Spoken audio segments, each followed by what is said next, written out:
السلام عليكم ورحمة الله وبركاته. ازيكم عاملين ايه؟ لو نفسك تعملي تحلية حلوة لأولادك سهلة وسريعة وفي نفس الوقت تكون على قد الإيد، يبقى مفيش أحلى ولا أسهل ولا أسرع ولا أرخص من الحلو اللي هنعمله النهاردة مع بعض. تحلية باردة سهلة وسريعة ترطب على أولادنا بعد يوم طويل في المدارس، بجد حلوة جدا. يلا نشوف هنعملها ازاي. تابعوا معايا الفيديو للنهاية وما تنسوش تعملوا لايك وشير للفيديو، ولو لسه ما اشتركتوش عندي في القناة اشتركوا فيها وفعلوا زر الجرس عشان يوصل لكم كل جديد انا بنزله.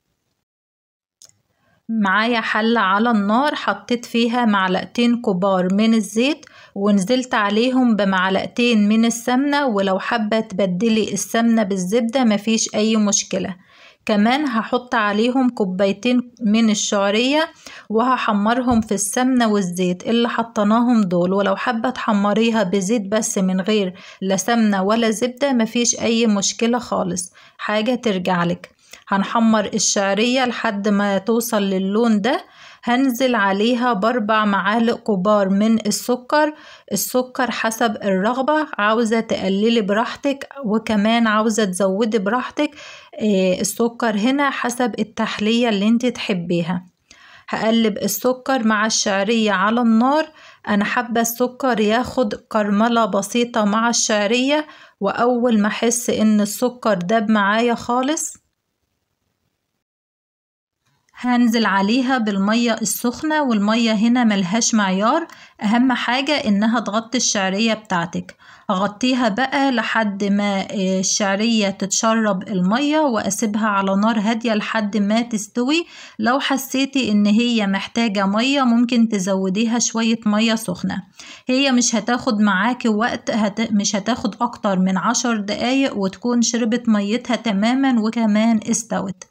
بعد كده هبدأ أوزعها في أطباق أو بولات صغيرة أو كاسات أو حسب ما تحبي تقدميها. ممكن كمان تحطيها في صينية ولما تيجي تقدميها تقطعيها كده قطع صغيرة وتقدميها. هوزعها بقى زي ما انتوا شايفين كده في الأطباق بتاعتي. بعد ما وزعتها كده في الأطباق هبتدي أضغط عليها بقى بظهر معلقة عشان تتساوى ويكون شكلها مرتب، وهدخلها التلاجة حوالي نص ساعة لحد ما الشعرية تبرد وتتماسك تماما معايا.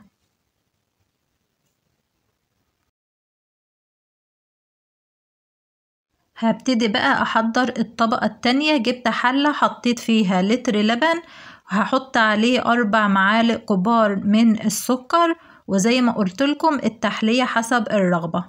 بعد كده هنزل عليهم ب6 معالق كبار من النشا، والنشا هنا هي هتكون مادة الربط بتاعتنا، وهخلطهم مع بعض كويس جدا لحد ما يمتزجوا مع بعض على البارد كده في الأول.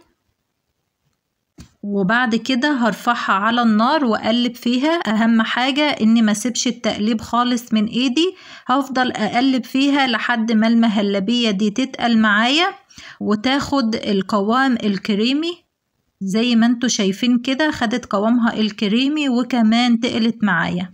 في المرحلة دي بقى هزود عليها معلقة من الزبدة، وكمان هزود عليها ظرف كده من الفانيليا عشان يكون طعمها حلو وكمان ريحتها حلوة. هديها بقى تقلبتين وخلاص كده هي جاهزة معايا. لما طلعت الفقاقيع بالشكل ده كده استوت تماما معايا.